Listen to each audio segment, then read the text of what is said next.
Welcome to Good Grief, the podcast dedicated to demystifying and destigmatizing grief with compassion and humor. I'm Nikki. I'm an end-of-life doula and a grief coach in Columbus, Ohio. And today, we are going to talk about sociocultural influences on bereavement and other big fancy words. I had come across an article earlier today, actually. I wanted to talk more on grief and cultures than what I have already. And I actually came across a really cool short article on how different cultures deal with grief and mourning, which of course spurned into me doing all sorts of fun research and spending all day reading a whole bunch of really boring things and some rather interesting things too. But you got to have the boring to make the interesting more interesting. Am I right? Maybe I'm not. I don't know.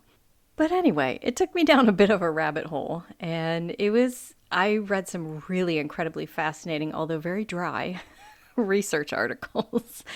And I'm going to link to a couple of them in the show notes if you're interested, if you're having trouble sleeping and you want to read a little bit boring. It's like I said, it's actually really fascinating if you read into it. It's just, this is from the National Library of Medicine, and it's a little dry, but the content is not. It's incredibly fascinating. They just use a whole lot of big fancy words. So hence the title of this week's episode. So yeah, I'm just going to dive right on in. So I will share some really cool examples of things different cultures do for mourning and grief. We'll get to that. But before we do that, we also kind of need to understand how society and culture affects our bereavement. To go into even that, we have to deep dive into the history of humanity. This is not going to be a 4-hour episode, don't worry. I'm going to keep this part brief. But there are certain things you have to consider when you think about how we're handling our dead, our dying, and our grief today versus how it was handled in pre-industrial societies. Because in pre-industrial societies, mortality rates were very different than they are today. They were super high. I mean, life expectancy was like 30 and like 20 to 30 years. But not even that, these are the times where people were having 12 kids in their lifetime. Maybe 2 of them survived. So we were constantly surrounded by death. It was part of pretty much every day, and it wasn't viewed the same as we view it now. It wasn't a kind of special thing. It was not that it didn't make life or death special, but when you were around, when everybody around you was just dying all the time, we handled things very differently, right? But that's not saying it was just like, well, Susie's dead, stick her out back with the other ones. That's not exactly how it worked. There were ways of dealing with this. There were ceremonies and funerals and some rituals that had happened back then, but it was just very different because mortality rates were different and people were dying constantly. We were just set up to deal with it. It was expected that you would get married at 12, start having kids right away, and half of them would probably die. And people around you would die very young too. So you were just pretty much ready at the drop of a hat to handle a dead body in your house. But also you have to look at how communities existed back in pre-industrial times as well. Communities were small, close-knit. A lot of times it was just families. Families were a little bit bigger, right? So a lot of times it was families, but you might have, some churches, other communities, and they would have a really tight-knit atmosphere. So everybody kind of took care of each other. So when a death happened, everybody was like, all right, here's another one. Let's get the stuff out and do what we got to do, have our ceremony, and, go from there. So when you look at that, and it wasn't like, again, it wasn't like I said a minute ago, oh, Susie's dead, stick her on the pile out back. It was, okay, this 1-year-old died to the flu because we didn't have the medicine we had back then. And, a cold would kill somebody.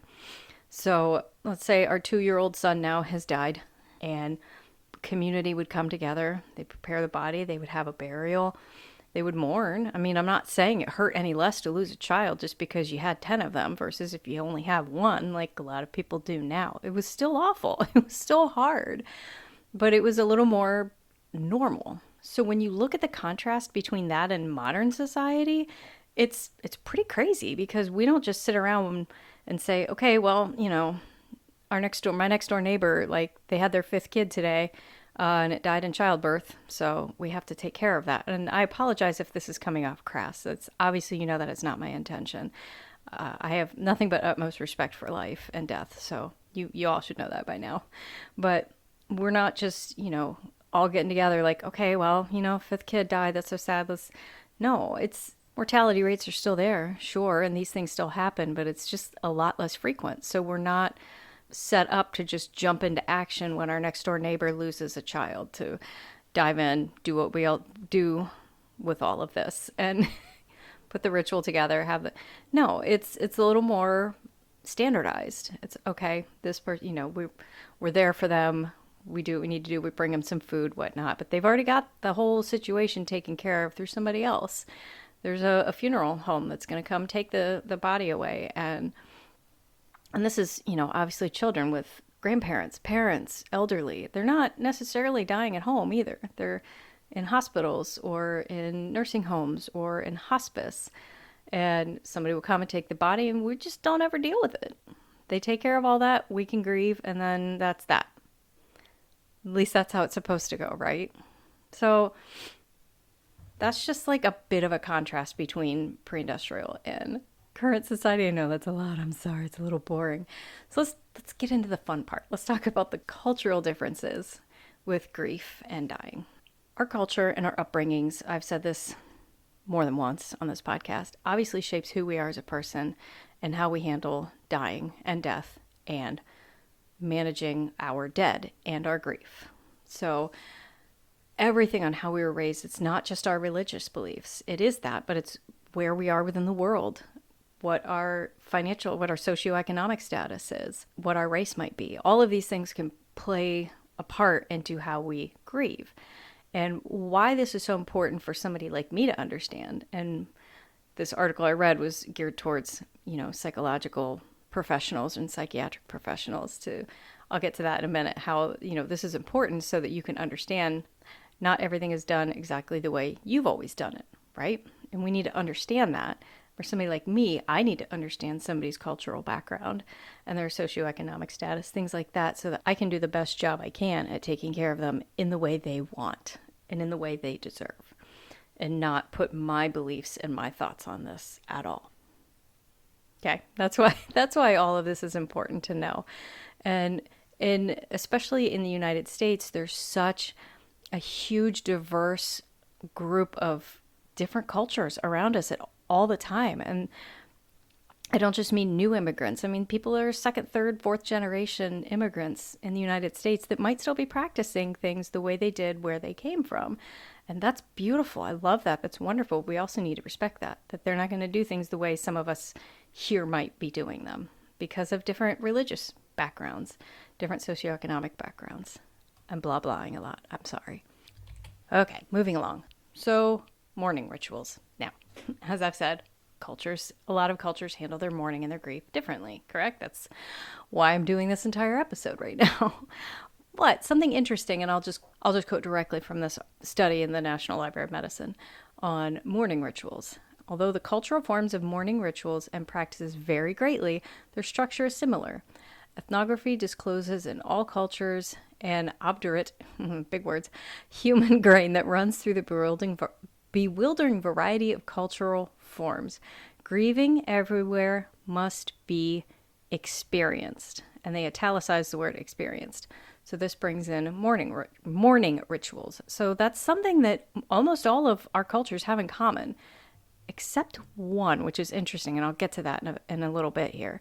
But pretty much every culture has some way of mourning. They can't just hold that grief in. They have some form of ritual. And again, they're all different. Like even here, I say how we seem to stunt our bereavement and our grief in Western cultures. We still have funerals. You know, we still do something to celebrate and or mourn the person who has died. But I'll keep reading. Bereavement rituals order the disruption of normal social roles so that transitions are celebrated and thereby legitimized. The bereaved, whose transitional position in society poses a threat to the social and moral order as much to their own inner world, are symbolically and pragmatically escorted through these threatening stages. So pretty much in all cultures, the bereaved, the person who is mourning this loss, is carried in a way. They're supported, be it by friends, family, the funeral home. Like somebody is out there who is legitimizing what they're feeling and saying it's okay, basically, that you're going through this thing and you can be taken out of your place in society for a little bit to go through it. So that's just something that I appreciate, is that no matter what you do, whatever your ritual is, everybody mourns. Everybody has to experience their grief. So I just found that incredibly fascinating. So again, the conclusion to this, which goes back to why it's important for somebody like myself, but also for pretty much any medical staff to know things like this. The very end, the conclusion and recommendations. So at the very end of this article, it says, and again, I'm going to read it. I'm sorry, dry. Considering the heterogeneity of American society, health and mental health professionals should use great caution in interpreting the bereavement experiences of refugees, immigrants, and traditionally oriented ethnic group members as deviant because of the possibility that the norms of these groups may differ from their own and from those of the mainstream culture. So basically, don't treat these people as deviant or different just because it's different than what you do. All bereavement specialists should make the effort, and I'm reading this again, make the effort to be aware of and accommodating to alternative cultural practices for handling bereavement. There's more in there, but you get the gist. Like, we as professionals with bereavement need to be conscious and accommodating to different cultural beliefs and not just dismiss it because it's not what we've done. So, okay, that's the boring crap. Let's get to some interesting crap. The specific article I read, which is The Amateur's Guide to Death and Dying, which is where I get a lot of these articles. They just have such great articles on their site. But this is on different cultures dealing with grief and bereavement. Again, first section, they're saying that collective grief is normal. A lot of times people come together to grieve in groups. We even do that here with our funerals. We invite anybody who may have known the deceased to come, celebrate them, talk about them, celebrate their life. Hindu families in India will have relatives and families come together to support, the immediate family of the deceased in a very elaborate 13-day ritual. And I'm reading this directly. The Lakota tribe, and this is Native American culture, elders use the phrase, forgive me if I mispronounce this, mitakuye oyasin, meaning we are all related. So the death of anyone in the tribe will be felt by everyone. Oh, that is beautiful. I love that. In Tibet, Buddhists will have a mourning period following the funeral, lasts 49 days.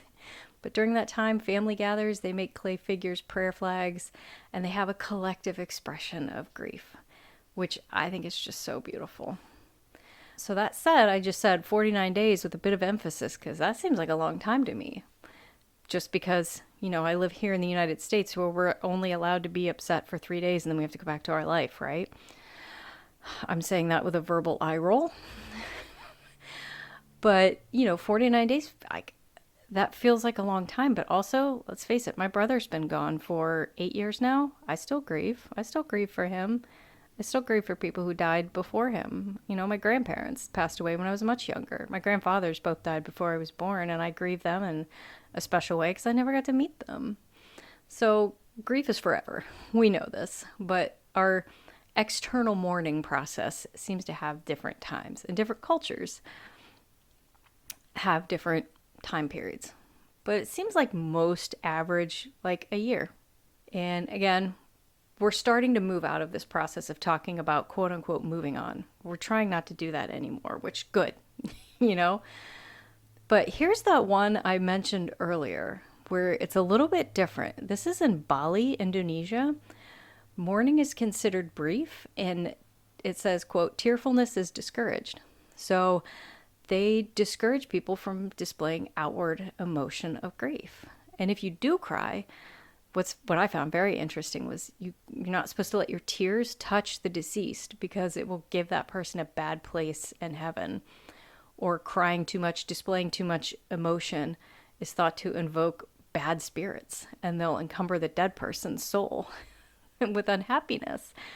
I promise I'm not like laughing at that. It's just interesting to me that, they're saying that, your emotions can be pushed on to the deceased and inhibit their place in heaven or inhibit their soul. I find that so incredibly fascinating. And I wouldn't say that's right or wrong. That's what they believe. I personally don't believe that. I don't believe that my amount of grief is going to affect what's happened to my brother in the afterlife or anybody else I've lost. Whereas in like complete contrast to that, it says in this article, in Egypt, tearfully grieving after 7 years would still be seen as healthy and normal. And again, it even specifically states where in the US that's considered a disorder. I had a whole episode on grief in the DSM. But yeah, it can be considered a disorder if you grieve too long in the United States. Whereas in Egypt, it's perfectly normal. Another thing that seems to be pretty common across all cultures is the bereaved visiting the body, be it directly in the funeral or going to visit grave sites, things like that. That is all pretty normal and common across almost every culture. So yeah, I'll link this article. Feel free to read it. There's a few more little things in there, but every culture handles things differently. But if you really break it down to its bare bones, we're all a little bit the same too.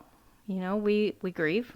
We grieve the dead and the dying. We want to be part of it, and we want to show respect. And that's been as far into human history as we can possibly think. Even those pre-industrial times when I talked about, when, mortality rates were through the roof and people were dying all the time, we still grieved. We still had funerals. We still had rituals. This has been going on since ever, pretty much. As far as recorded history, we've been grieving and we've been mourning. And we all do it differently, and that's beautiful, but we all do it. So, something to think about. That your next door neighbor might have a really weird to you way of dealing with a loss of a family member, but they're still grieving, just like you might. So, okay. So that's about it. I hope you got something out of that. That was a little disjointed, a little unstructured, I guess, but I just read some really cool stuff and wanted to share it. I hope it was somewhat cohesive. But that said, it is now time for the Death Deck. And apparently a very loud car to drive around outside my window. So I'm going to shuffle up the deck. Okay. Shuffling up. Pull a card. Okay. What do you think will be the cause of your death? A, illness, B, an accident or mishap, possibly from my own stupidity, or C, good old-fashioned aging. I have a running joke with my husband that I don't know how I'm going to die, but it's going to involve jazz hands. So, yeah, I definitely have a lot of jokes about, me dying stupidly by wandering off trail when I'm backpacking or wanting to pet something that I should not pet. I'm sorry. Why are bears so cute? They're so deadly. Why are they so fluffy? I think they're just dying to be snuggled, but I won't snuggle a bear, don't worry. But I don't know. I don't know how I'll die. If I'm going to be a little morbid, most people in my family die at a relatively youngish age due to heart conditions. So I take pretty good care of myself, and I get my annual physicals and I'm in peak condition, so I'm good, but I honestly, I don't know. None of us are guaranteed tomorrow. I could walk out to cross the street and somebody runs a red light and mows me down. Morbid, but it's true. But that's why I do what I do. Got to get everybody prepared because you don't know when you're going to go. None of us are guaranteed tomorrow. All right, guys, that's it. I'm sorry I ended on a little bit of a morbid note, but I hope you enjoyed this week's episode and have a great week. But hey, remember, on top of everything else, grief is yours. Your feelings are valid. Grief doesn't always have to suck. If you enjoyed today's episode, please leave me a review on Apple Podcasts or wherever you're listening today. It really helps the algorithm so more people can find me. But if you'd like to find me elsewhere, I'm at nikkithedeathdoula.com. I'm also on Facebook and Instagram at Nikki the Death Doula. Please feel free to reach out to me there. And if you'd like to support me on Patreon, you can find me at patreon.com/Nikki the Death Doula. As always, all the money I receive through my Patreon goes into a fund so that I can provide pro bono work to those who cannot afford my services. You'll also get access to bonus content and maybe even a shout out here on the podcast. Scripts, editing, sound design, production, literally everything is done by me, myself, just me. Except for the music. The music is Cheery Monday by Kevin MacLeod, and you can find license information at filmmusic.io/standard-license. And as always, a special shout out to my best friend and husband for continuing to support me along the way.